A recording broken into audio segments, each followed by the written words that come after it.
ሰላም ጤና ይስጥልኝ እንዴት ሰነበታችሁ የተወደዳችሁ የዩቶፒያ ሚዲያ ተከታታዮች የዩቶፒያን ስታዲስ ኮርስ ተማሪዎች እንዴት ናችሁ እግዚአብሔር ይመስገን በጣም ደህና ነኝ ተወሰነ ጊዜ ቪዲዮዎች ከተቋረጡ በኋላ ተመልሼ መጥቻለሁ በክፍል 3 ስለ ጽዮን የጀመርነውን ነው የምንቀጥለው ሶስተኛይቱ ዩቶፒያ ጽዮን ናት ብለን ክፍል 3 ላይ የጀመርነው አለ ከዛ በፊት እንደምታስታውሱት ኤደን ገነትንና የተስፋይቱ ምድርን አይተናል ዛሬ ደግሞ እንግዲህ የጽዮንን ሁለተኛውን ክፍል ነው የምናየው ማለት ነው ክፍል 3 ቪዲዮ ቢቋረጥም እዚህ ጋር ግን ቴሌግራም ቻናል ላይ ጆይን ብታደርጉ ብዙ ውይይቶች ሲካሄዱ ነበር እዛ ጋር ራሱን የቻለ ኮርስ ተፈጥሯል ሌላ ኮርስ ማለት ይችላልው አንዳንድ ጥያቄዎችን በመጠይቀው መሰረት ብዙዎች የተለያየ ነገር ሼር ያደረጉ ነው ወደ 7000 ሰው እየተሳተፈበት ያለ የቴሌግራም ቻናል ነው እንደዚሁም ቴሌግራም ግሩፕ ላይ ደግሞ ብዙዎች እስከ 1800 ሰዎች አክቲቭሊ የሚከታተሉት የሚወያዩበት ግሩፕ አለ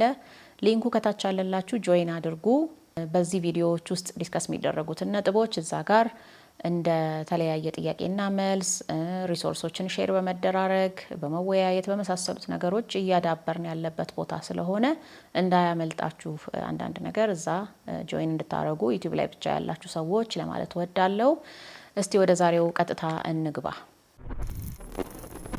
ዛሬ የምናየው ጽዮንን እንደ ማዕከልነት ሐሳቤ ነው የመንፈሳዊ ማዕከል የስነ ምድራዊ ማዕከል የፖለቲካ ማዕከልና የስነ ልቦና ማዕከል የሚሉትን ነገሮች አጠራ አድርገን እናያለን በተለይ መጀመሪያዎቹ ሁለቱ ላይ ለዛሬ እናተኩርና ቀጣይ ክፍል ላይ ደግሞ የመጨረሻዎቹ ሁለቱን እናያለን አብረን ከኢትዮጵያ ጋር በተያያዘ የምናየው ነገር ይኖራል የማዕከልነት ሐሳቤ ስንል ምን ማለታችን ነው የሚለውን እንይ ጽዮን የምታመለክተው ማዕከልነትን ነው ሴንተር መሆንን ነው የምታመለክተው በተለያየ መልክ ይሄ ነገር በህይወታችን ውስጥ ሁሉ አለ እንደ ዓለምም እንደ ሀገርም እንደ አንድ ግለሰብም እንደ ቤተሰብም ማዕከላዊነት ያለ ነገር ነው የሚታወቅ ነገር ነው እንረሳዋለን አንዳንድ ጊዜ ስንረሳው ደግሞ ባቢሎናዊነት ይነግሳል ጽዮንና ባቢሎን እንግዲህ ሁለት ተቃራኒ ነገሮች ናቸው ማለት ነው እናም እንግዲህ ማዕከል ስንል ምንድነው የጋራ ራእያችን ወይም ደግሞ ምንድነው አንድ የሚያረገን የሚያሰባስበን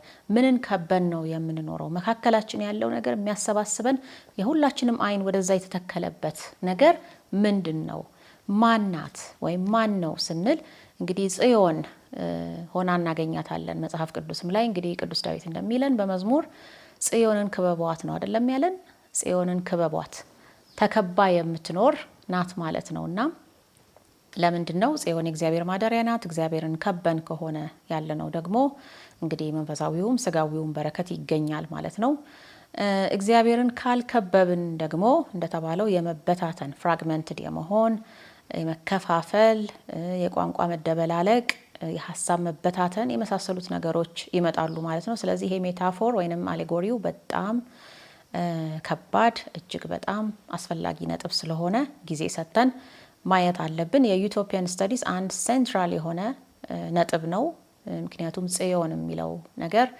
እንደውም ከኤደን ገነትም ከተስፋይቱ ምድርም የሚቀድም ነው ብለናል ምክንያቱም ሰማያዊቷ ጽዮን ናት በምድር ላይ የተገለጸችው the prototype of utopia ወይንም ፕሮቶ ዩቶፒያ ነው የምትባለው ራሱ ዩቶፒያዎች በምድር ላይ ዞሮ ጽዮንን ለማምጣት ነው በትክክለኛ መንገድ የሚሆን በተሳሳተ መንገድ ማለት ነው ያው ብዙ ፎርጅድ ኮፒ የሆኑ ዩቶፒያዎች እንዳሉ ብናቀም ማለት ነው ስለዚህ የማዕከልነትን ሐሳብ መረዳት ግድ ይለናል ማለት ነው የመጀመሪያውን እንግዲህ ስነ ምድራዊ ማዕከል ወይንም ጂኦግራፊካል ሴንተር የሚለውን ነገር እንይና እንግዲህ በርካታ የቤተክርስቲያን መጽሐፍ ቅዱስን ጨምሮ ጽዮን የምድር መካከል ናት ይሉናል እንግዲህ ባለፈው ክፍል 3 ላይ ወይንም ፓርት 3A ላይ እንዳየነው ጽዮንን የምድር እንብርት ብሎ መጽሐፈ ኩፋሌ ላይ ይጠራታል እንዲሁም በተለያየ አገላለጽ የምድር ማዕከል ወይንም የምድር ውስጥ እንደሆነች ጽዮን በመዝሙርም ላይ እናገኛለን ለምሳሌ መጽሐፈ ኩፋሌ ምዕራፍ 9 ቁጥር 8 ላይ እንዲህ ይላል ደብረ ጽዮንም በምድር እንብርት መካከል ናት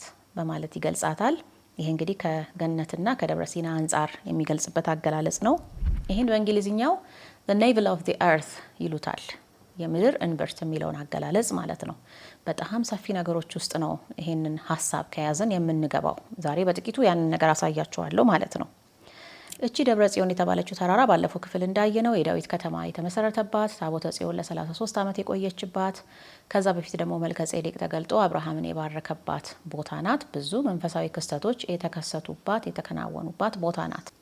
እንግዲህ ማዕከለ ምድር ኢየሩሳሌም ናት የሚለው ሀሳብ በብዙ የቤተ ክርስቲያን መጽሐፍትና የአዋልድ መጽሐፍትም ውስጥ በጣም የተደራጀ ሆኖ የቀረበ አስተሳሰብ ነው።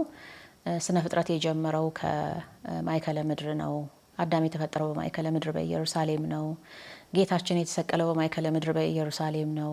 ይሄ ደግሞ በተለይ በምድር መካከል መድኃኒትን አደረክ ብሎ ቅዱስ ዳዊት በመዝሙር 73 ቁጥር 12 ላይ የተናገረው ሀሳብ አለ። ስለዚህ ከማዕከልነት ጋር ሲያያዝ እንግዲህ ከዚህ ሁሉ ይጀምራል ማለት ነው።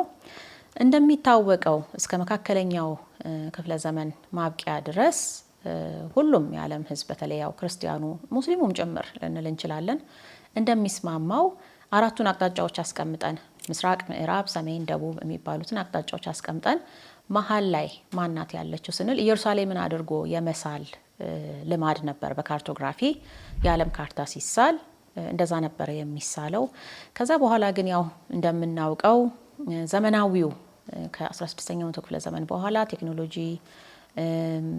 ኤጅ ኦፍ ሪዝን ኤጅ ኦፍ ኢንላይትመንት ሃይማኖታዊውን ነገር ወይንም ታሪካዊውን አረዳድ ትቶ ወደ ሳይንሳዊ የሆነ ዳታ ቤዝድ ወደ ሆነው አረዳድ ብቻ ሲመጣ ሌሎች የማዕከል እሳቤዎች መጡ። የምድር መካከሏ ኢየሩሳሌም የሚለው ነገር ጠፋና ያው ብዙ ኤቴይስቶች በአውሮፓ ላይ እየበዙ ስለመጡ ማለት ነው የምድር መካከሏን ኢየሩሳሌም ማድረግ ቀረና ሌሎች ነገሮች መምጣት ጀመሩ። ለምሳሌ ኬክሮስና ኬንትሮስ ተሰርተው እንግዲህ ዘ ፕራይም ሜሪዲያን የሚባለው ይሄ ሎንጊቲዩዶቹ የሚሰመሩበት የመጀመሪያው 0 ዲግሪ ሎንጊቲዩድ ተብሎ ዘ ፕራይም ሜሪዲያን የሚባለው ከለንደን ግሪንዊች ከእንግሊዝ እንዲጀምር ተደርጎ ወደ ግራም ወደ ቀኝም ተሰምሮ በብዙ ዲግሪዎች ከዚያ ደግሞ የምድር ወገብ ተብሎ ኢኩዌተር ተብሎ ደግሞ እንደ መስቀለኛ ቅርጽ ተሰርቶ መሀሏ የት ነው ሲባል ሌላ ቦታ ነው የሚሄደው፣ ወደ አትላንቲክ ውቅያኖስ ውስጥ ይገባል ማለት ነው። 0 ዲግሪ ላቲቲዩድ እና 0 ዲግሪ ሎንጊቲዩድ የሚገናኙበት ቦታ። ይሄ እንግዲህ ለአቅጣጫ መጠቆሚያነት ብቻ የሚያገለግል የስነ ምድር አረዳድ ነው ማለት ነው። ሌላው ደግሞ በትክክል አሁን ሎንጊቲዩድ ላቲቲዩድ የሚለውን ሳናሰምር ግን ሰው የሚኖርባቸውን ቦታዎች ብቻ ከግምት በማስገባት በማስመር ያለክተን ማዕከሏ የት ነው ብለን ደግሞ ብናይ ይላሉ እንግዲህ ዘመናዊ ካርቶግራፈሮች ቱርክ አንካራ አካባቢ ላይ ነው የሚሆነው ይላሉ። ይሄ ደግሞ ሌላው የጂኦግራፊ አረዳድ ነው፣ ከመጽሐፍ ቅዱሳዊ አረዳድ ወጣ ይላል ማለት ነው። ከዚያም በተጨማሪ እኛ የምናውቀው እንግዲህ ኤርዝ ፖል የሚባል ነገር አለ። የምድር ዋልታ ወይንም የመሬት ዋልታ የምድር ዛቢያ የሚባለው ማለት ነው። ኤርዝ ፖል የሚባለው እንግዲህ ኖርዝ ፖል የምንለው አለ፣ ሳውዝ ፖል የምንለው አለ። ሁለቱን የሚያገናኝ በውስጥ እንግዲህ ሀሳባዊ መስመር ተብሎ የሚታሰብ ነው። ይሄም በሳይንሳዊው አረዳድ ነው። ሌላው ደግሞ ማግኔቲክ ፖል የሚባልም አለ። እሱ ደግሞ አንዳንድ ጊዜ ከኤርዝ ፖል ጋር ይገናኛል፣ አንዳንድ ጊዜ ይርቃል፣ ሺፍት ያደርጋል በየጊዜው። የመሬትን ስበት ወይንም ግራቪቲዋን አፌክት የሚያደርግ ፊልድ ነው ተብሎ ይታሰባል። እነዚህ ሁሉ የማዕከልነት እሳቤዎች ናቸው። ወዴት ነው ግራቪቴት የምናደርገው? ምንድን ነው ሰብስቦ የያዘን? ኦርጋናይዝ የሚያደርገን ሴንተር ምንድን ነው? ምድርን እንደዚህ ሰብስቦ የያዛት ኃይል ምንድን ነው ሲባል ሳይንስ በራሱ መንገድ ነው እንግዲህ በዚህ መልክ ምላሽ ለመስጠት እየሞከረ ያለው። ስለዚህ በመንፈሳዊው አይን ካየነው ጽዮን ናት፣ ምክንያቱም የእግዚአብሔር ማደሪያ ናት። እግዚአብሔር በመካከሏ ስለሆነ አትናወጥም። ስለዚህ ሌሎች ለመናወጥ ቅርብ የሆኑ ፍጥረታት በሙሉ እሷን ከበን እንደ ግራቪቲ ሆናለን እንኖራለን ነው ሃይማኖታዊው አረዳድ። ዘመናዊው አረዳድ ደግሞ አይ ሌላ ኃይል አለ፣ እርዝ ኮር ሊሆን ይችላል፣ ማግኔቲክ ፊልድ ሊሆን ይችላል፣ ብቻ መሀል ላይ እየሳበ የሚይዘን ሌላ የፊዚክስ በፊዚክስ የሚብራራ ኃይል አለ ተብሎ ነው የሚታሰበው ማለት ነው። እንግዲህ እንደ ብዙ ነገሮች ሁሉ መጽሐፍ ቅዱስና ዘመናዊው ሳይንስ የማይግባቡባቸው ብለን ከምናስባቸው ነገሮች መካከል ይሄ የምድር ማዕከሏ የት ነው የሚለው ጥያቄ ነው ማለት ነው። ወደ ታሪካዊውና መጽሐፍ ቅዱሳዊው ወይንም ሃይማኖታዊው አረዳድ እንመለስና እንግዲህ የምድር ማዕከሏ ናት ተብላ የምትታሰበው የጽዮን ኮረብታ ወይንም ደብረ ጽዮን አንድ ተራራ ብቻ አይደለችም፣ አንድ ኮረብታ ብቻ አይደለችም፣ የተያያዙ ናቸው። እንዲያውም በአሁን ጊዜ ጎብኚዎች ወደ እስራኤል ሲሄዱ የሄዳችሁ ታውቁታላችሁ። ኒው ማውንት ዛየን እና ኦልድ ማውንት ዛየን ብለው በሁለት ቦታ ሁሉ እስከ መክፈል ደርሰዋል።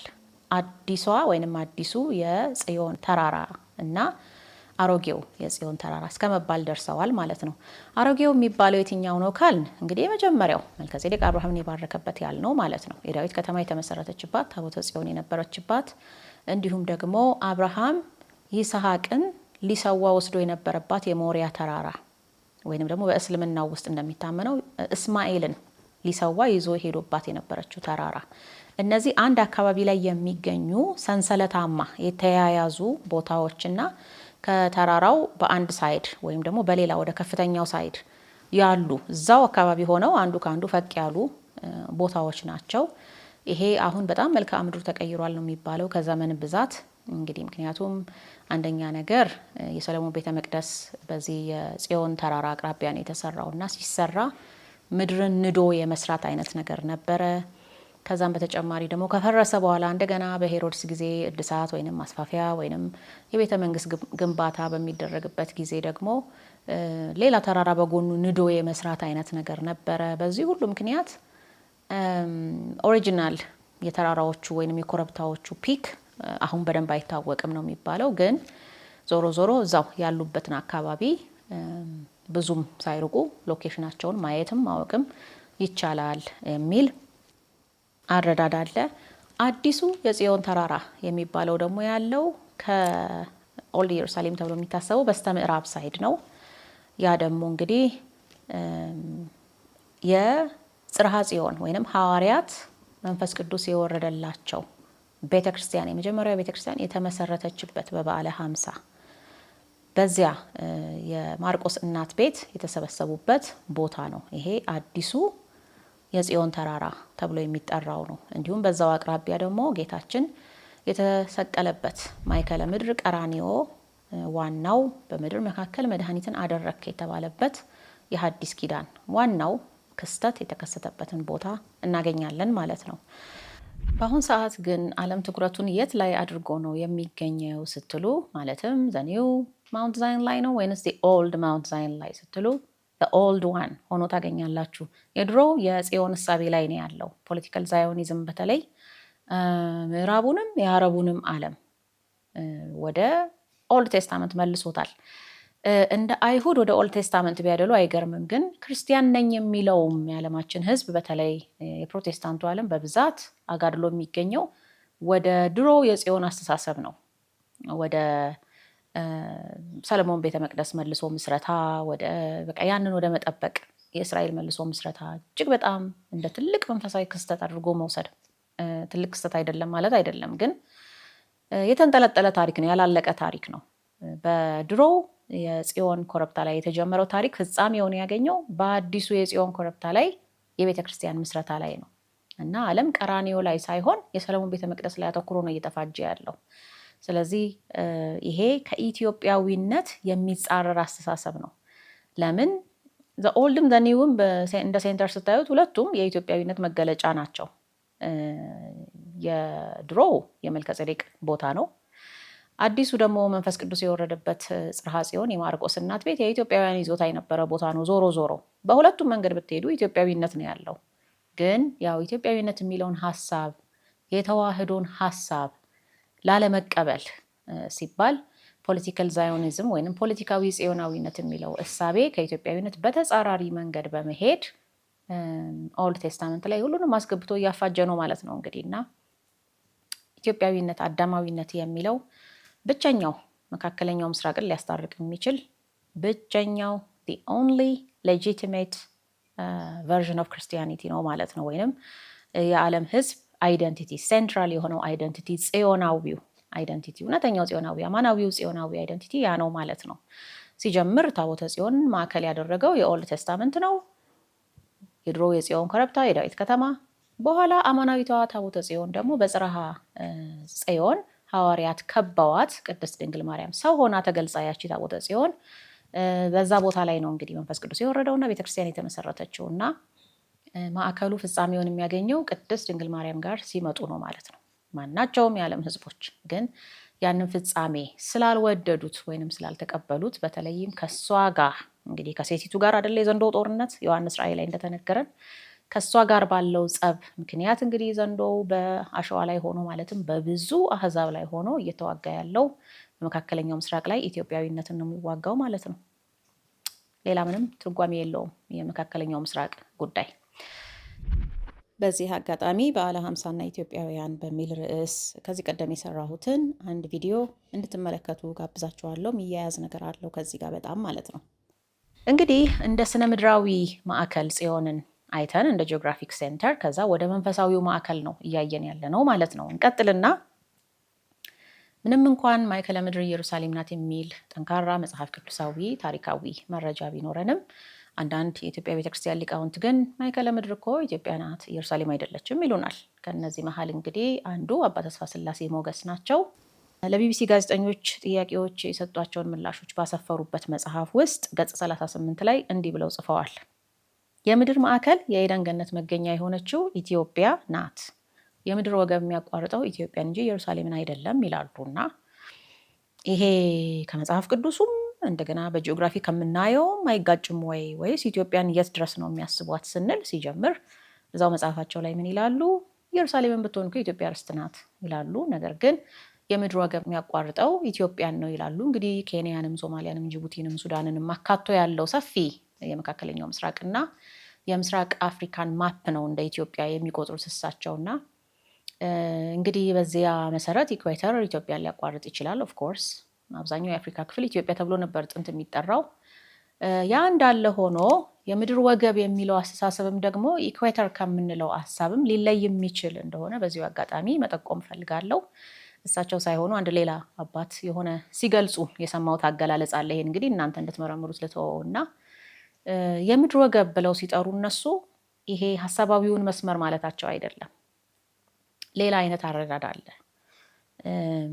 እንግዲህ ስነ ትዕይንተ ዓለም ተብሎ የሚታሰብ ወይንም ዘ ኮስሚክ አንደርስታንዲንግ ከቤተ ክርስቲያን ፐርስፔክቲቭ እና ማለት ሄኖካዊው አረዳድ እና ሳይንሳዊው አረዳድ የተለያየ ነው እና የምድር ወገብ ብለው የሚያስቡት የሆነ ውስጠኛው ክፍል የምድርን እንደማለት አይነት ወይንም የምድር መሰረት ተብሎ የሚታሰበውን ነው እንጂ ሀሳባዊውን መስመር አይደለም እና ያ ኢትዮጵያን ነው የሚያቋርጠው ወይንም ኢትዮጵያ ናት በዛ ቦታ ላይ ያለችው፣ በዛ ማዕከል ትይዩ ያለችው ኢትዮጵያ ናት የሚለው ሀሳብ እንግዲህ ምናልባት እኛ ስናየው በስጋዊ አስተሳሰብ ስናየው ብዙም ሴንስ ላይሰጠን ይችላል። ነገር ግን ሌላ ከየረር ተራራም ጋር ተያይዞ የሚነሱ ነገሮች አሉ። በዛ ረገድ እንግዲህ ሌላ መይታ እንዳለ እንድናውቀው ማለቴ ነው። እንዲሁም ሊቀ ሊቃውንት አለቃ አያሌው ታምሩ ኢትዮጵያን የሚጠሩበት አንድ አገላለጽ እንዳላቸው የሚያውቋቸው ይናገራሉ። ምን ይላሉ? ኢትዮጵያ የሰማይ ጎረቤት፣ የምድር እምብርት፣ የአፍሪካ ንግስት፣ የዓለም እመቤት በሚል ይጠሯታል። እንግዲህ የምድር እምብርት ብለው ኢትዮጵያን ሲጠሯት ያው ያወቁ የጠነቀቁ ሊቅ ናቸውና ደብረ ጽዮን የምድር እምብርት ናት የሚለው የመጽሐፍ ቅዱስ አገላለጽ ይጠፋቸዋል ብዬ አላስብም። ግን እንደዛም ሆኖ ኢትዮጵያን የምድር እምብርት ለምን አሏት ስንል እንግዲህ አንድ የምድር እምብርት አረዳድ ብቻ ላይሆን ይችላል ያለው ማለት ነው። ከዚህ ጋር ተያይዞ በደንብ ልናስተውለው የሚገባን ነገር ማዕከለ ምድር ወይንም ማዕከል የምንለው ነገር ከምስራቅ፣ ከምዕራብ፣ ከሰሜን፣ ከደቡብ ተለክቶ መሀል ላይ ያለው የሚለው ብቻ ሳይሆን ሌላ ከዛ ያለፈ ዋነኛ ትርጉም አለው። ያንን ነው በደንብ ትኩረት ሰጥተን እንግዲህ ቀጥሎ የምናየው ምንድን ነው? ማዕከል ማለት ሰማይና ምድር የተገናኙበት ቦታ ማለት ነው። ወይም መንፈሳዊው ዓለምና ስጋዊው ዓለም የተገናኙበት ቦታ ማለት ነው። ወይንም መለኮትና ትስብእት የተዋህዱበት ቦታ ማለት ነው። እንደዛ ካየነው እመቤታችን ጽዮን የሚለው በደንብ ያንን የሚገልጽልን አባባል ይሆናል። ሰማይና ምድር የሚገናኙበት ዘ ሚቲንግ ፕሌስ ኦፍ ሄቨን ኤንድ ኤርት፣ መንፈሳዊው ስግው ሆኖ የሚገለጽበት ቦታ። የሰማይ ጎረቤት የሚለው የሊቀ ሊቃውንት አጠራር እንግዲህ ያንን ሊያሳየን ይችላል ብዬ ነው የማምነው እና በዚህኛው መንገድ ነው በደንብ እንድናየው የምፈልገው ዛሬ። መካከል ስንል የማፑ መሀል ከሚለው ይልቅ በመንፈሳዊው ዓለምና በስጋዊው ዓለም መሀል ስላሉ ጉዳዮች፣ ስለዚህ ጉዳይ ነው በደንብ ትኩረት ሰጥተን ማሰብ ያለብን ማለት ነው። ከዚህ ጋር በተያያዘ እንግዲህ ያ ማዕከል ያቺ መካከለኛ ቦታ ሰው ሆና ስትገለጽ ሁለት ሰዎች ናቸው የተገለጹት። እንግዲህ አንደኛ ጽዮን እመቤታችን ቅድስት ድንግል ማርያም መለኮት ከትስብእት ጋር የተዋሃደባት፣ ተዋህዶ በማኅፀኗ የተፈጸመባት፣ የማይታየው አምላክ የሚታይ ሰው ሆኖ የተገለጸባት ቦታ ስጋዋን ነስቶ ያ አንዱ ነው። ሁለተኛ ራሱ አምላካችን ጌታችን መድኃኒታችን ኢየሱስ ክርስቶስ ሰው ሆኖ የተገለጸው ደግሞ ባህሪያቱን ያስማማው፣ ምክንያቱም ከሱ በስተቀር ራሱ የሰውን ባህሪ ወደ ራሱ አምጥቶ ሊያስታርቅ የሚችል ማንም ስላልተገኘ ሰው ሆኖ የተገለጸው እግዚአብሔር ሁለቱን ባህሪያት ወደ አንድ ባህሪ አስማምቶ ያመጣቸው እግዚአብሔር ኢየሱስ ክርስቶስ ራሱ እሱ ነው እንግዲህ መካከለኛው የሰማይና የምድር መገናኛ ቦታችን ብለን የምንወስደው ማለት ነው። ከዚህ ጋር በተያያዘ እንግዲህ የሰማይና የምድር መገናኛ ቦታ የት ነው ስትሉ፣ ሁሉም ባህል፣ ሁሉም እምነት እንደየራሱ አረዳድ ብዙ አይነት አተረጓጎም ሰጥቷል። ቅድም እንዳልነው በአይሁዱ እምነት እና ፖለቲካል ዛዮኒዝምን በሚከተሉ ክርስቲያኖች ሁሉ አስተሳሰብ ውስጥ ሰማይና ምድር የሚገናኙበት ቦታ ማለት እግዚአብሔርን የምናገኝበት በጣም መንፈሳዊ በጣም የተቀደሰ የእግዚአብሔር ማደሪያ የሚባለው ቦታ የሰለሞን ቤተ መቅደስ ያለበት ቦታ ነው ለነሱ ማለት ነው። ለእኛም በእርግጥ ያ የተቀደሰ ቦታ ነው፣ ትልቅ ቦታችን ነው፣ በተዋህዶ እምነት ላለነውም ማለት ነው። ብዙ አይነት አስተሳሰቦች አሉ። በዚህ ረገድ አንድ በደንብ ልንረዳው የሚገባ አገላለጽ አለ። ያ በላቲን ድሮ የሚባለው አክሲስ ማንዲ የሚል አገላለጽ አለ። በእንግሊዝኛ ወርልድ አክሲስ የሚባለው ማለት ነው። እንግዲህ የምድር ምሰሶ፣ የምድር ዋልታ ወይም ደግሞ በአጭር ቋንቋ ጽዮን ብለን ብንገልጸው የተሻለ ይገልጽልናል ለእኛ ማለት ነው። በዚህ በዩቶፒያን ስተዲስ ውስጥ በጣም አስፈላጊ ከሆኑ ጽንሰ ሀሳቦች መሀል አንዱ ነው። እንግዲህ ያው እነሱ እንደልባቸው በተለያየ መልክ ይገልጹታል። እኛ ግን በሃይማኖታዊው አረዳድ ነው እንጂ ከዛ ውጪ ባለው አረዳድ ውስጥ በደንብ አይናችንን ከፍተን ምንድን ነው እየተባለ ያለው በተለያየ እምነት ውስጥ በእኛስ ምንድን ነው የምናምነው የሚለውን ለማየት ትንሽ ቸግሮናል። ይሄ ዩቶፒያን ስተዲስ እንግዲህ አንድ በዛ በኩል ከፍቶ የሚያስረዳን ነገር ይኖራል ማለት ነው። አክሲስ ማንዴ ምንድን ነው የሚለውን እኔ አክሲስ ማንዴ ወይንም ወርልድ አክሲስ የዓለማት መገናኛ ማዕከል የሚባለው ዋልታ ወይንም ምሰሶ ወይንም ቦታ እንግዲህ የሚታየውና የማይታየውን ወይንም the physical, the metaphysical and the spiritual የሚታዩ ብለን የምናስባቸው በከፊል የሚታዩ ብለን የምናስባቸው እና ጭራሽ የማይታዩ መንፈሳዊ እውነታዎች ብለን የምናስባቸው በሙሉ የሚገናኙበት ቦታ እንደማለት ነው እና በተለያየ መልክ ይገለጻል። እንግዲህ በሃይማኖትና በአፈ ታሪኮች ውስጥ ያለውን እኔ የመጀመሪያው የሜሩ ተራራ የሚባለው ነው። እንግዲህ ከተዋህዶ እምነት ውጪ ያሉትን የተወሰነ እንነካካና ማለት ነው። ማውንት ሜሩ ወይንም የሜሩ ተራራ በቡድሂስቶች እና በሂንዱዎች አስተሳሰብ የምድር ብቻ ሳይሆን የዩኒቨርስ የመላው አጽናፈ ዓለም ተብሎ የሚታሰበው ኮስሚክ ወርልድ ተብሎ የሚታሰበው የዛ ማዕከል ነው ብለው ነው የሚያስቡት። ይሄን ተራራ እንግዲህ በአይን አይታይም፣ ሜቲካል ነው ማለትም አፈ ታሪካዊ ነው፣ በእምነት የሚታይ ነው፣ በእነሱ እምነት ውስጥ ሊገለጽ የሚችል ነው። ፀሐይና ፕላኔቶች በሜሩ ተራራ ዙሪያ ይዞራሉ ብለው ያስባሉ። በአካል የት ነው ይህ ተራራ ሲባል እነሱ የሚሉት እንግዲህ በሂማሊያ ተራሮች ውስጥ የሚገኝ ነው ብለው ያስባሉ። አንዳንዶች ደግሞ አይደለም፣ በህንድ ምዕራባዊ ክፍል ካሉ የተራራ ሰንሰለቶች መሀል አንዱ ሊሆን ይችላል ተብለው የሚያምኑም አሉ። ዞሮ ዞሮ ይሄ እንግዲህ ኮስሚክ ማውንቴን ነው፣ ምድርና ሰማይ የሚገናኝበት ምስጢራዊ መንፈሳዊ ተራራ፣ የተቀደሰ ተራራ ተብሎ በእነዚህ እምነቶች ውስጥ የሚታሰብ ነው ማለት ነው። እንዳያምታታችሁ ታንዛኒያ ውስጥ ሌላ ማውንት ሜሩ የሚባል ሜሩ ተራራ የሚባል አለ። እሱ አይደለም፣ ይሄኛው ሌላ ነው። ሌላው ደግሞ እንደ ምሳሌ የምናየው የኦሊምፐስ ተራራ የግሪክ አማልክት ወይም ደግሞ አማልክት ከሰማይ ወድቀው መጀመሪያ ወርደው ነው እነሱ የሚሉት፣ እኛ ያው ወድቀው የወደቁ መላእክት መሆናቸውን እናውቃለን። ወርደው የሰፈሩበት መኖሪያቸው መመለኪያቸው ቦታ ብለው የሚያምኑበት ተራራ ነው። በዚያ ቦታ ላይ እነ ዜውስ እና አርጤምስ እና ፖሴዶን የመሳሰሉት ሁሉ ኖረውበታል ተብሎ የሚገኝ ነው። ለአምላክ የቀረበው ወይንም ለአማልክት የቀረበው ዋናው የምድራችን ተራራ ለነሱ እንግዲህ ጽዮን ማለት ነው፣ በኮቴሽን ማርክ ውስጥ አድርጉትና የኦሊምፐስ ተራራ ነው ብለው ያምናሉ። በፐርሺያ ወይንም የኢራኖች አስተሳሰብ ደግሞ ሃራ ብሪዜይቲ የሚባል ተራራ አለ። ይሄ ተራራ እንግዲህ በአካል ምድር ላይ እዚህ ጋ ነው የማይባል ነገር ግን በፐርሺያ ወይንም በኢራናውያን እምነት ውስጥ ዞሮአስትራኒዝም ውስጥ ማለት ነው ከምድር ወደ ሰማይ መንፈሳዊው ዓለም ድረስ ይደርሳል ወይንም ይደረስበታል ተብሎ የሚታመንበት ምስጢራዊ ወይንም ሚቶሎጂካል ተራራ ነው ወዘተ። እንግዲህ ብዙ አይነት ተራራዎች በዚህ መልክ አሉ። እንግዲህ እነዚህ ህዝቦች ወይንም እምነቶች አንድ የዛ የእምነቱ ተከታይ በዚያ ተራራ ላይ ወይ በአካል አሊያም ደግሞ ተምሳሌታዊ በሆነ ውስጣዊ ጉዞ ያንን ተራራ ወጥቶ ጫፍ ላይ ሲደርስ ከአምላኩ ጋር ይገናኛል፣ ይታደሳል፣ ይበራለታል። ምድራዊውን ወይንም ትሪቪያል የሆነውን ነገር ከማየት የዕለት ተዕለት ነገሮችን ከማየት ይወጣና ዘላለማዊውን እይታ ዘላለማዊውን ፐርስፔክቲቭ ያገኛል ተብሎ የሚታመንበት ዋና የእምነታቸው ቦታ ነው ማለት ነው።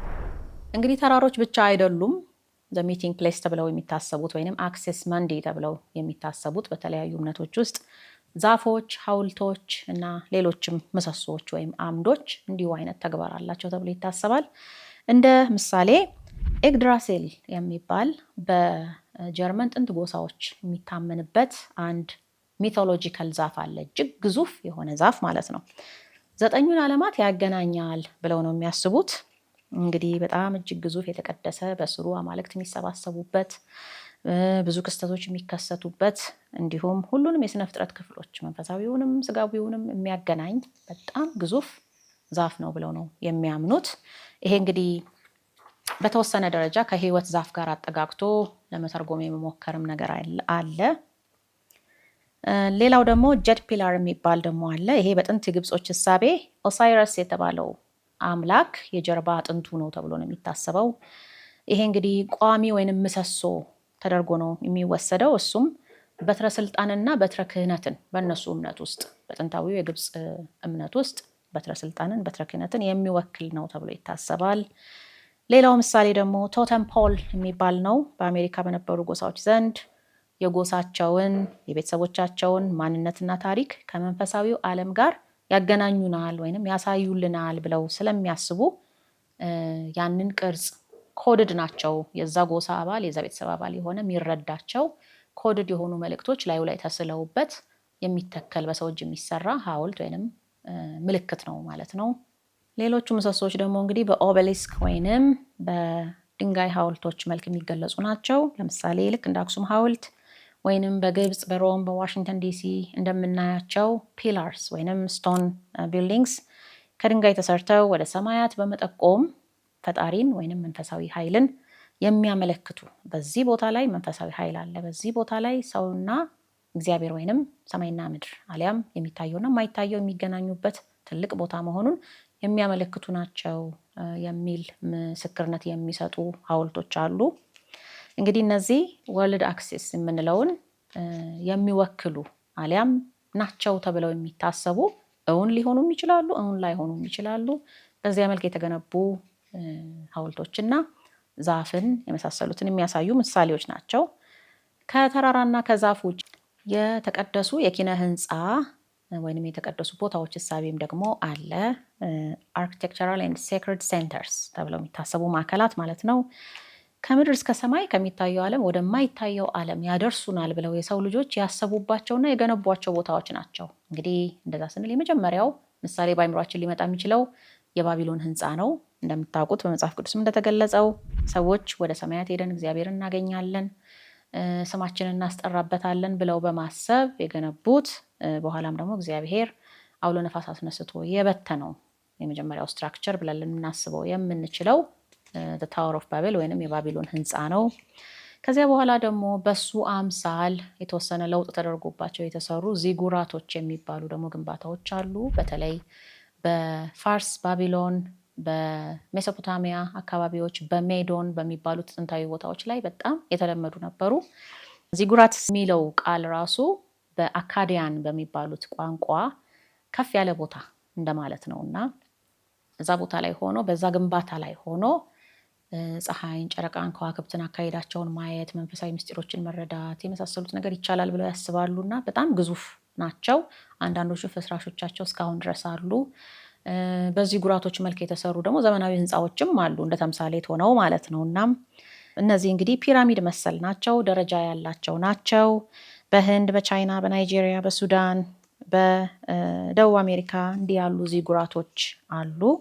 ሁሉም ለማመልከት የሚሞክሩት እንግዲህ አማልክት ይገኙባቸዋል ተብለው የሚታሰቡ ከፍተኛ ቦታዎችን ነው ወይንም ወክለው የተሰሩት ኮስሚክ ማውንቴንስ ተብለው የሚታሰቡ ልክ እንደ ሜሩ ተራራ ተብሎ እንደሚታሰበው ሚቶሎጂካል ማውንቴንስ ተብለው የሚታሰቡትን አምባዎች ነው ማለት ነው። እንግዲህ ከጽዮን ጋር እያገናኛችሁ እያሰባችሁት ማለትም ምን ያህል ያ ሀሳብ በዚህም በዛም እያለ በተለያየ እምነት ውስጥ እንደሚገለጽ ምንም እንኳ ትክክለኛ ወይም አማናዊ ባይሆንም ማለት ነው። እንዲሁም ደግሞ በግዙፍ ምስጢራዊ ወይም አፈታሪካዊ ተራሮች ምሳሌ የተገነቡ ቤተ መቅደሶችም አሉ። ለምሳሌ ቦሮቡዱር የሚባል በቡድሃ እምነት ውስጥ ልክ ሜሩ ተራራን ወክሎ የተሰራ እጅግ በጣም ግዙፍ ቤተ መቅደስ በኢንዶኔዥያ ውስጥ ይገኛል። ጥንት በ9ኛው መቶ ክፍለ ዘመን ነው የተሰራው ነው የሚባለው። ነገር ግን አሁን ባለው ዘመናዊ መልክ በጣም ግዙፍ ሆኖ የተሰራው በጣም በኪነ ህንፃ አሰራሩ አስደናቂ የሚባል ሆኖ የተሰራው በ1983 ዓመተ ምህረት በፈረንጆቹ አቆጣጠር ነው። ምንን ነው የሚወክለው ከተባለ ከምድር ወደ ሰማይ የእምነቱ ተከታይ ወይም የሰው ልጅ ማንኛውም የእምነቱ ተከታይ የሆነ ሰው ከምድር ወደ ሰማይ የሚያደርገውን ውስጣዊ ጉዞ ኢንላይትመንት፣ ኤሌቬሽን፣ ሃየር ኮንሽስነስ የሚባለውን ነገር የሚያገኝበትን ሂደት ወክሎ የተሰራ ነው ይላሉ እንግዲህ የእምነቱ ተከታዮች ማለት ነው። እንደዛው ደግሞ ካምቦዲያም ውስጥ አንድ አንከር ዋት የሚባል አጠራሩን ልሳሳት እችላለሁ። ይህንኑ የሜሩን ተራራ የተባለውን ሚቶሎጂካል ተራራ የሚወክል ነው ተብሎ የሚታሰብ እጅግ በጣም ግዙፍ ቤተ መቅደስ አለ። እንግዲህ እነዚህ ሁሉ በጁዲዮ ክርስቲያን እምነት ውስጥ ስንመጣ በሰልሞን ቤተ መቅደስ፣ በቤተ ክርስቲያን፣ በጽዮን ተራራ በመሳሰሉት የተገለጹት ነገሮች ናቸው። እዛ ጋር ደግሞ ሌላ መልክ ይዘው መጥተው ያሉት ማለት ነው። ከየት መጡ ስንል እንግዲህ እነዚህ ከጥፋት ውሃ በፊት የሰው ልጆች ሁሉ የነበራቸው ግንዛቤ ሄኖካዊው አረዳድ ስለሆነ የመጀመሪያዎቹ የሰው ልጆች ያንን እውቀት እንደ መነሻ አድርገው የመጡ ናቸው። ስለ ሕይወት ዛፍ የተነገረውን ነገር ያውቃሉ የጥንት ሕዝቦች። ስለ ተራሮች የተነገሩ የእግዚአብሔር ተራሮች የተነገሩ የእግዚአብሔር ዙፋን፣ ስለ ሰባቱ ሰማያት ስለመሳሰሉት የተነገሩትን ነገሮች ያውቃሉ።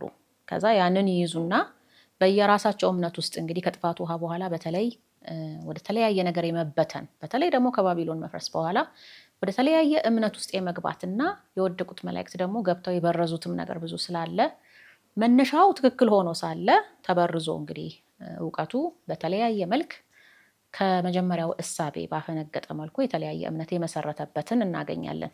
የሚያገናኛቸው እንደ ሀሳብ ብዙ ነገር ቢኖርም ነገር ግን በባዕድ አምልኮ ውስጥ ገብተው ስተውታል። ስለዚህ ይህንን ነው እንግዲህ እግዚአብሔር መልሶ ወደ ራሱ ዓላማ ወደ መስቀሉ ለማመልከት የሚሞክርን የነቢያትን መስመር እንዲያመጣ ያደረገው ማለት ነው።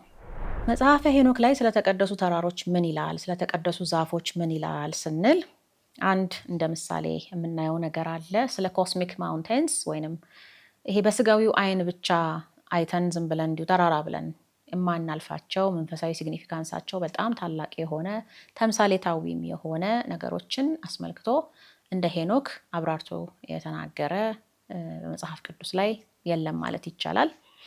ምን ብሎ ነበር ስንል አንድ ምሳሌ እኔ መጽሐፈ ሄኖክ ምዕራፍ 7 ከቁጥር 1 እስከ 11 ያለውን ላንብብላችሁ። ከዚያም ወደ ሌላ ምድራዊ ቦታ ሄድኩ ይላል ሄኖክ። በቀንና በሌሊት የሚቃጠል የእሳት ተራራንም አሳየኝ። የእሳት ተራራ የሚለውን እንግዲህ አስቡት። ይሄ በእኛ አይን ላይታይ ይችላል። በዚያም በኩል ሄድኩ፣ የከበሩ 7 ተራሮችንም አየው። ሁሉም አንዱ ካንዱ ልውውጥ ነው። የከበሩና ያማሩ ድንጋዮችንም አየው።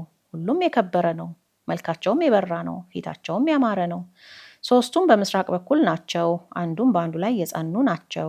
3ቱም በሰሜን በኩል ናቸው፣ አንዱም በአንዱ ላይ የጸኑ ናቸው። ጥልቆች ቆላዎችም አሉ፣ ጠማሞችም ናቸው፣ አንዲቱም አንዲቱን አትቀርባትም። 7ተኛውም ተራራ በእነዚህ መካከል ነው። መካከል የሚለውን እንግዲህ አስቡት።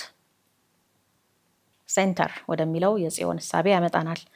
ቁመታቸው ግን እንደ አስሮንስ ወንበር ሁሉም ይመሳሰላሉ። መዓዛ ያላቸው ዛፎችም ይከቡታል። በመካከላቸውም አንድ ዛፍ አለ። ከእነርሱ አንዱስ እንኳ ለእኔ የሸተተበት ጊዜ የለም። እንደ እርሱም ያሉ ሌሎች አይሸቱም። ከሽቱም ሁሉ ይልቅ ይሸታል። ቅጠሉና አበባው እንጨቱም ለዘላለም አይጠወልግም። ፍሬውም ያማረ ነው እያለ ይቀጥላል እና በኋላ ሄኖክ እነዚህ ተራሮች ይሄ ዛፍ በተለይ ደግሞ መካከለኛው ተራራና በላዩ ላይ ያለው በጣም የሚገርም ሽታ ያለው ዛፍ ምንን ነው የሚወክሉት? ማለት ብዙ ፍሬ የሆነ ዛፍ ብሎ አብሮት ያለውን መልአክ ቅዱስ ሚካኤልን ይጠይቀዋል። እናም ምን አይነት ምላሽ ይሰጠዋል? ይሄ ተራራ እግዚአብሔር ምድርን ሊጎበኛት በወረደ ጊዜ የሚቀመጥበት ወይም የሚቀመጥበት ዙፋኑ ነው ይለዋል። እና ስለ ዛፉም ደግሞ ክብር ያስረዳዋል። ማንም ሊነካው የማይችል ዛፍ ነው፣ ፍሬውንም ማንም ሊነካው የማይችል እያለ የሚገርም አይነት ገለጻ ያደርግለታል። እና አንድምታው ላይ ስትመለከቱ የመጽሐፈ ሄኖክ አንድምታ እነዚህ ተራሮች እነማንን ነው የሚወክሉት ሲባል ገነትን፣ ደብረ ቅዱስን፣ የኖ መርከብን፣ ደብረ ዘይትን፣ ደብረ ሲናን፣ ደብረ ታቦርንና ሰባተኛው የእግዚአብሔር ዙፋን ተብሎ በተለየ ሁኔታ የተገለጸው ደግሞ ቀራንዮ እንደሆኑ አንድምታው ያስረዳል። እንዲሁም ሰባተኛይቱ ተራራ ተብላ በተለየ ሁኔታ የምትታሰበው እመቤታችን ቅድስት ድንግል ማርያም እንደሆነች፣ በላይዋ ላይ የበቀለው ትልቅ ዛፍ በጣም የሚያምር ሽታ ያለው ዛፍ የተባለው ቅዱስ መስቀሉ እንደሆነ፣ ፍሬው የተባለውም የጌታችን ስጋና ደም እንደሆነ ይሄንን ያስረዳል አንድምታው ማለት ነው። እንግዲህ ምስጢራዊ አገላለጽ ነው ማለት ነው። ተራራ የተባለው አንድም እንግዲህ የኖህ መርከብ ናት ማለት ነው። ወይም ተራራ የተባለው ኤደን ገነት ልትሆን ትችላለች ማለት ነው። ስለዚህ ሚቶሎጂካል ወይም ምሳሌያዊ ኤክስፕሬሽንም አለው። እንደገና ደግሞ በትክክል ተራሮችንም ያሳያል። የታቦር ተራራ፣ የሲና ተራራ እግዚአብሔር ሕግ የሰጠባቸው ብዙ ነገር ያስተማረባቸው፣ የደብረ ዘይት ተራራ እየተባለ ደግሞ የሚገለጹም አሉ ማለት ነው። እናም እንግዲህ አክሲስ መንዲ የሚለው ወይንም ወርልድ አክሲስ የሚለው አስተሳሰብ ይሄን የእግዚአብሔርና የሰውን መገናኛ ቦታ ሄዶ የመያዝና ያንን ከተቆጣጠሩ ዓለምን መቆጣጠር ይቻላል የሚለውን ሀሳብ ተከትሎ የሮም ዓለም የሰጠው ስም ነው፣ የላቲን ስም ነው ብያቸዋለሁ፣ አክሲስ መንዲ። እና በጣም ኢንትረስት አለ በእነዚህ እንደዚህ አይነት ቦታዎችን በማወቅና በመረዳት በኩል ማለት ነው። ይሄ ሁሉ እንግዲህ ዋልታ፣ ምሰሶ፣ መገናኛ ቦታ ያው ወደ መስቀሉ ወደ ቅድስት ድንግል ማርያም ይጠቁመናል። ቅድስት ድንግል ማርያምን እንደ ማዕከል ወይንም እንደ ከፍተኛ ቦታ አድርጎ የሚገልጽ በጣም ብዙ አይነት አገላለጽ አለ። በመጽሐፍ ቅዱስ ምስጢራዊ አገላለጽ አለ። በጸሎት መጽሐፎች ላይ ደግሞ ወይንም በትክክል እሷን በሚያመለክት ደረጃ በግልጽ በተጻፉ የውዳሴዎቿ፣ የተአምሮቿ፣ የምስጋናዎቿ መጽሐፍት ላይ ደግሞ በግላጭ ተጽፎ የምናገኛቸው ነገሮች አሉ። ከነዚያ መካከል ለምሳሌ የዌድስዋ መላእክት የሚባለውን ጸሎት ሁላችንም እናውቀዋለን። እዛ ውስጥ ምን የሚል ነገር አለ? ከፀሐይ 7 እጅ የምታበሪ ክብርሽ ከአድባራቱ ሁሉ ከፍ ከፍ ያለ ላንቺ ምስጋና ይገባሻል እያልን የምንጸልይበት ቦታ አለ። ከፀሐይ 7 እጅ የምታበሪ ክብርሽ ከአድባራቱ ሁሉ ከፍ ከፍ ያለ ላንቺ፣ ከተራሮቹ ሁሉ ሜሩ ተራራ የሚበሉት፣ ሂማሊያ ተራራ የሚበሉት፣ ዳሽን ተራራ የሚበሉት ከሁሉም ተራራ ከፍ ያልሽ፣ ከሁሉም የከበረ ቦታ ያለሽ ዋናዋ ጽዮን፣ ዋናዋ መገናኛ ቦታ አንቺ ነሽ እንደማለት ነው።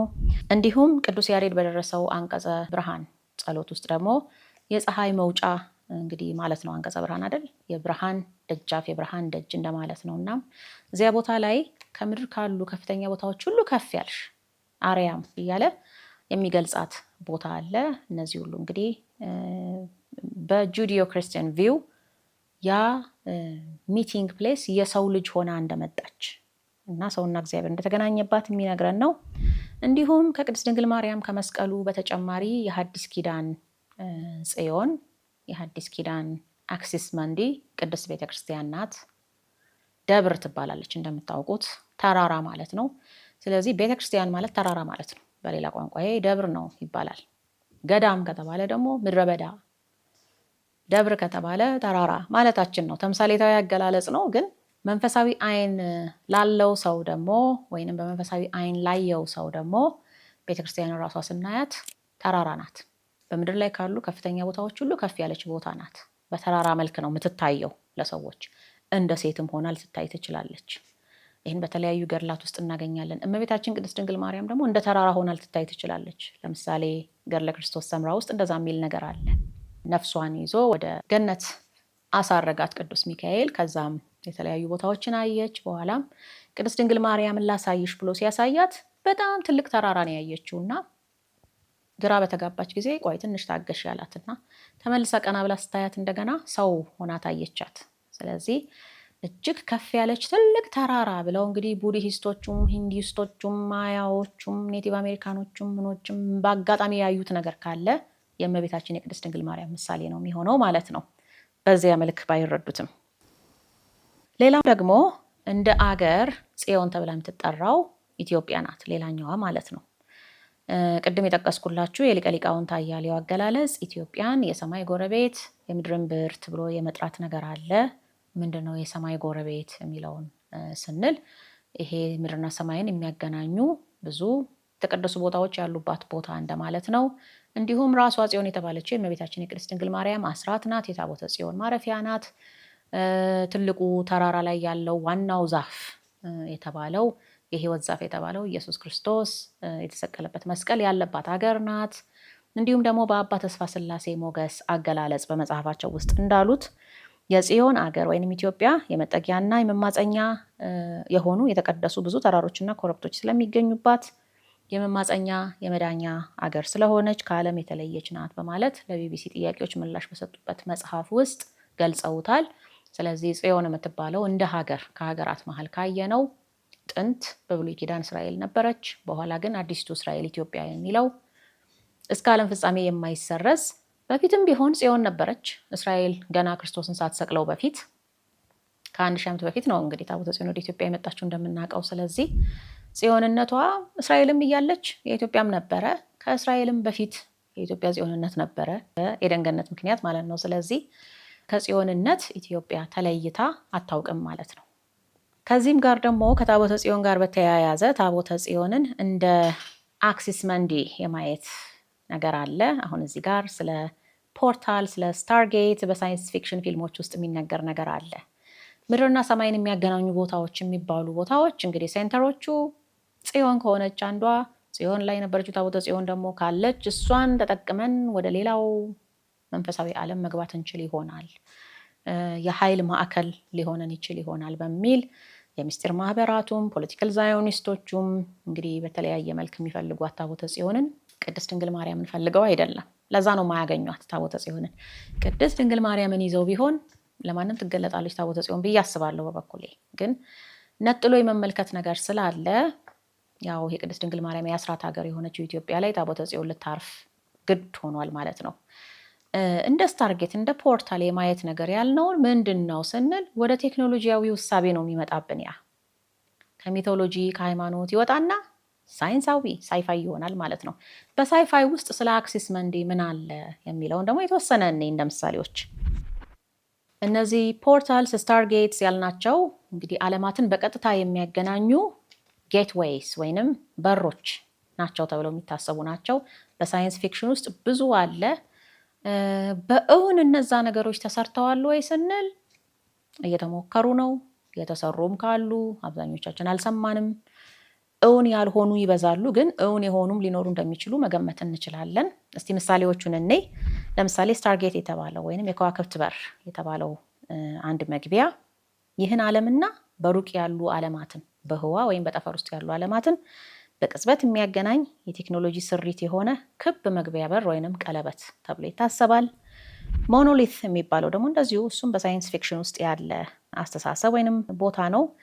ከምን እንደተሰሩ የማይታወቁ ነገር ግን ከሌሎች ዓለማት የመጡ ናቸው ተብለው የሚታመኑ ኃይሎች ወይንም ፍጡራን ተሰርተው በጥንት ዘመናት በተለያዩ የምድር ክፍሎች የተተከሉና የሰው ልጆችን በዝግመተ ለውጥ ሂደት ውስጥ ከአንድ ደረጃ ወደ ሌላ የንቃተ ህሊና ደረጃ ወደ ላቀ ህልውና እያሸጋገሩ ኢቮልቭ እንዲያደርጉ እየረዱ የመጡ ልሙጥ የሆኑ ጥቁር የሆኑ ከምን እንደተሰሩ የማይታወቁ 4 ማዕዘን ሐውልቶች ሞኖሊት ይባላሉ።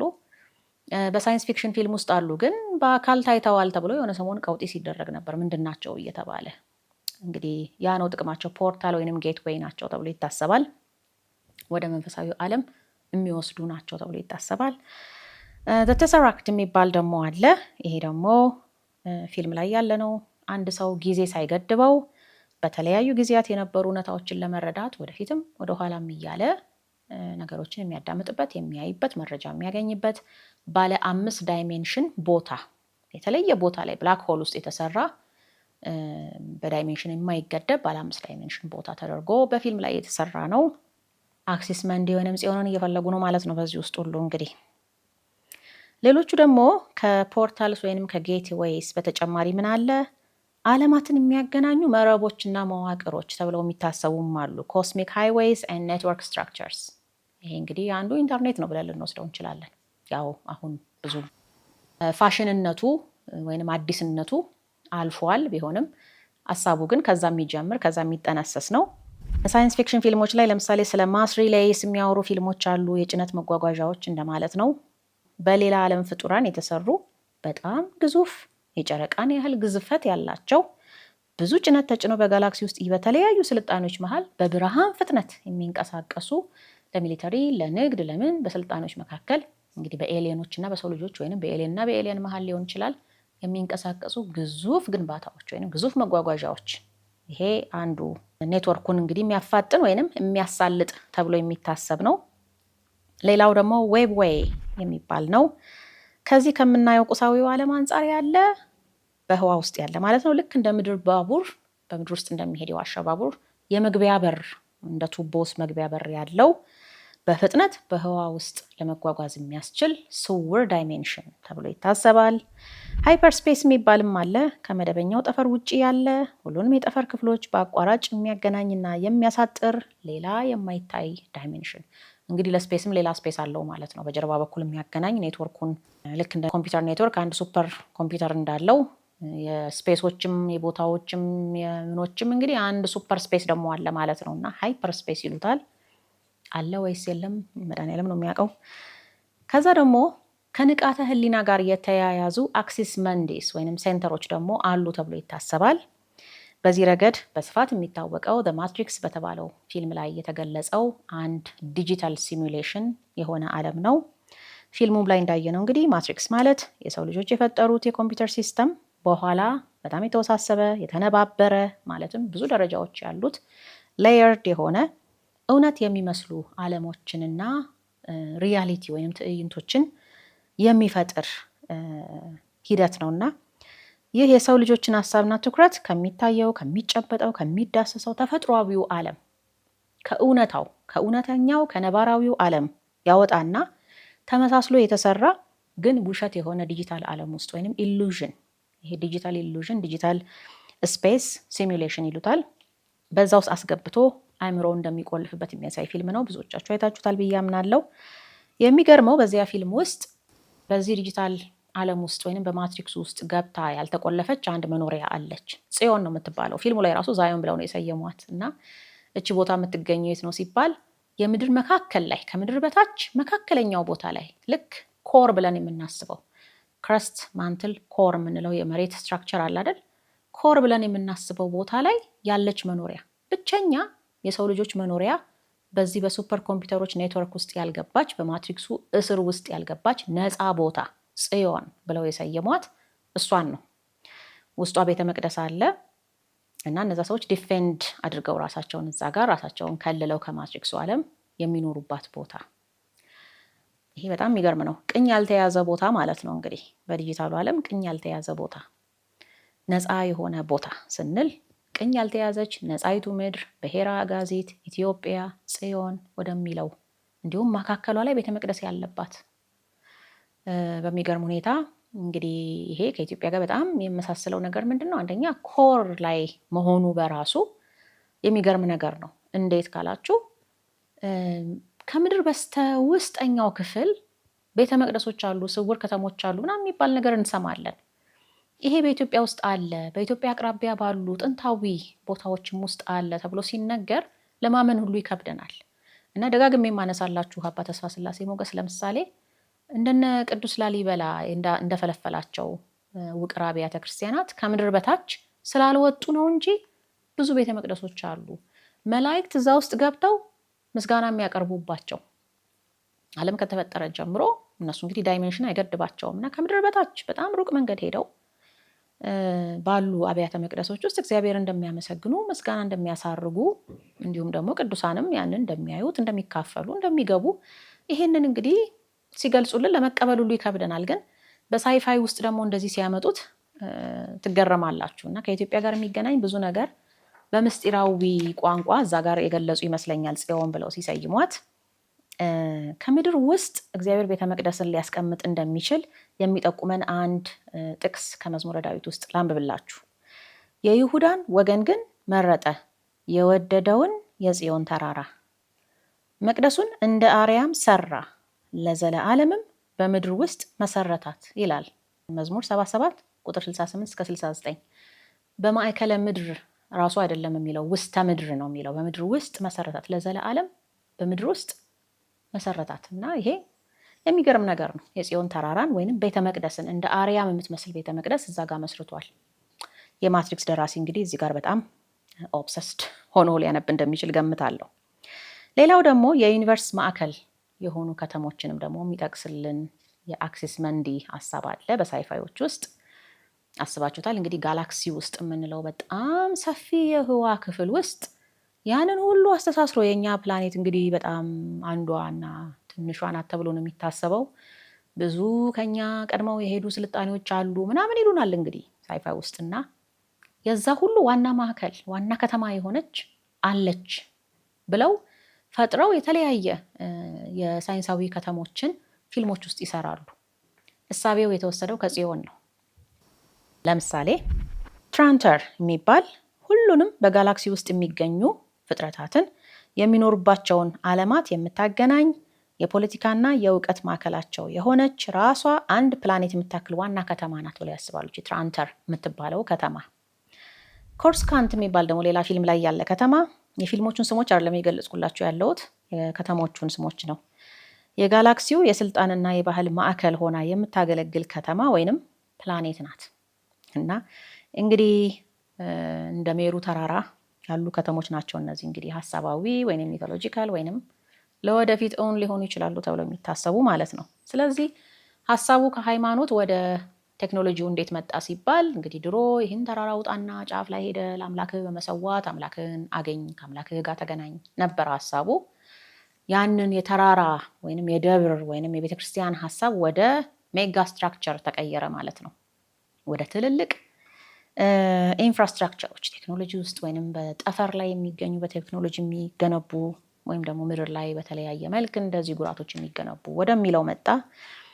እንዲሁም ደግሞ ወደ ላቀና ወደ ሰፊ መለኮታዊ የሆነ ሁሉንም ወደሚያስተሳስር ይሄ ሁሉም ነገር አንድ ነው በኮንሽስነስ አንድ ነው ምናምን የሚባለውን ደግሞ ከፈለክ የሆነ የሚያስተሳስር ዛፍ አለ ወደዛ ዛፍ ሄደ ያንን ፍሬ በልተ ምናምን የሚለውን ያ የህይወት ዛፍ የሚለውን ኮንሴፕት በዚህ በዛፍ በኩል አድርገው አመጡትና በባዕድ አስተሳሰብም ቀየጡበትና ወደ ቴክኖሎጂው ሲመጣ ምን ሆነ ማለት ነው? ኔትወርክ ወደሚባል ነገር መጣን ማለት ነው። ቅርንጫፍ ያለው ስር ያለው ብዙ ቦታ የሚረግጥ ሁሉን ነገር የሚያገናኝ ምናምን ወደሚለው መጣ ማለት ነው። እና ሌላው ደግሞ ድሮ ፈጣሪ ያድርበታል ተብሎ ወደሚታሰበው ቤተ መቅደስ ወይም ቤተ እምነት ማዕከል ይኬድ ነበረ። ያ ወደ ምን ተቀየረ? ወደ ኮስሚክ ካፒታልስ ወይም ኮስሚክ ሲቲስ ወደሚለው ጽንሰ ሀሳብ እየተቀየረ መጣ ማለት ነው። የያዕቆብ መሰላል፣ የብርሃን አምድ፣ ከምድር እስከ ሰማይ የተተከለች እየተባለ ስለእመቤታችን የሚነገረው ነገር ደግሞ ወደ ምን መጣ? ወደ ፖርታልስ ወደ ጌትዌይስ እየተቀየረ መጣ ማለት ነው። እንግዲህ እነዚህ ሁሉ እውን ቢሆኑ እንኳን በቴክኖሎጂው ማለት ነው ተምሳሌታዊ ነው ሊሆኑ የሚችሉት አት ቤስት ማለት ነው። አንደኛ እውን ቢሆኑ፣ ሁለተኛ የቅኝ ገዢዎች ተንኮል ባይኖርባቸው። እነዚህ ዲጂታል ኮሎኒያሊስትስ ወይንም የስፔስ ኮሎኒያሊስትስ መሆን የሚፈልጉ ድቅሎች ወይንም እብድ ሰዎች አይጠፉም አይደል እንግዲህ። እና እነሱ ተንኮል ካልቀላቀሉበት፣ እውነት እንደው ለማገናኘት ብቻ ከተሰራ፣ ሰይጣን ሀሳቡን ካልቀላቀለበት፣ የወደቁ መላእክት ሀሳባቸውን ካልቀላቀሉበት፣ ይሄ ሁሉ ሆኖ ንጹህ ሆኖ እንኳን ቢሰራ አትሞስት ሊሆን የሚችለው ተምሳሌታዊ ነው። አማናዊ ሊሆን አይችልም። አማናዊ ጽዮን ሊሆን አይችልም ማለት ነው። ፍጥረቱን ሁሉ ለፈጠረ አምላክ ማደሪያ ቅድስት ድንግል ማርያም እና ዋናው ስታር ጌታችን ደግሞ የእኛ ከምድር እስከ ሰማይ የምንተኮስበት ቅዱስ መስቀሉ ነው ብለናል። አምላክን ከፈለግን እነዚህ ሁለት ቦታዎች ነው የምንሄደው። ጽዮን ጋር ልጇ ሆኖ እናገኘዋለን። መስቀሉ ጋር ደግሞ ነግሶ ተሞሽሮ የፋሲካ በግ ሆኖ እናገኘዋለን። ለእኛ ስታር ጌቶቻችን ወይም ፖርታሎቻችን እነሱ ናቸው። ከዚያ ውጭ ደግሞ በተለያዩ ዓለማት የሚገኙ ፍጥረታትን እንግዲህ በብሔረ ሕያዋንም በብሔረ ብፁዓንም በተለያዩ ቦታ የሚገኙትን በአጸደ ነፍስ ያሉትን በአጸደ ሥጋ ያሉትን አስተሳስራ የምታገናኝ ዋናዋ ዛፍ ወይንም ኔትወርክ ኢንፍራስትራክቸር ለእኛ ቅድስት ቤተክርስቲያን ናት። ይሄ እንግዲህ ዋናው የዩኒቨርስ ሴንተር ብሎ እግዚአብሔር እየሰጠን ነው ብለን ነው የምናምነው። እንደዛ ባይሆን ኖሮ ይሄ ኔትወርክ ኢንፍራስትራክቸር ቢሆን ኖሮ የሚያስፈልገን እንግዲህ ድሃዎች አንጸድቅም ነበረ ማለት ነው አይደል? የሶስተኛ ዓለም ሀገራት እንዲህ አይነት ኔትወርክ ካልዘረጋን እግዚአብሔር ጋር አንደርስም ነበር። ግን እግዚአብሔር ይመስገን በጣም ቀላል አድርጎልናል። ስለዚህ ይሄንን እንሳቤ እንይዝና በሚቀጥለው ክፍል ላይ ጽዮን እንደ ፖለቲካ ማዕከል እንደ ስነ ልቦና ማዕከል የሚለውን እናይና ከኢትዮጵያ ጋር በተያያዘ ደግሞ እንዴት ነው ሊጠቅመን የሚችል ለትንሣኤያችን የሚበጅ ችግሮቻችንን ሊፈታ በሚችል ሁኔታ ምን አይነት ጽዮናዊ አስተሳሰብ መያዝ አለብን? ከዚያ ፖለቲካል ዛዮኒዝም ከሚባለው ለኛ አፍራሽ ከሆነ በጣም ፈተናችን ከሆነ አስተሳሰብ በአንጻሩ የሚበጀን ጽዮናዊ አስተሳሰብ ምንድን ነው የሚለውን እናያለን። በክፍል 3 ሐመር ውሃ ቀጣይ ሳምንት እስክንገናኝ ድረስ መልካም ሳምንት ይሁንላችሁ። ላይክ፣ ሼር፣ ሰብስክራይብ ለሌሎችም አጋሩ። ቴሌግራም ግሩፕን ጆይን አድርጉ፣ ተሳተፉ ለማለት እወዳለሁ። ሰላም ሰንብቱ። እግዚአብሔር ይስጥልኝ።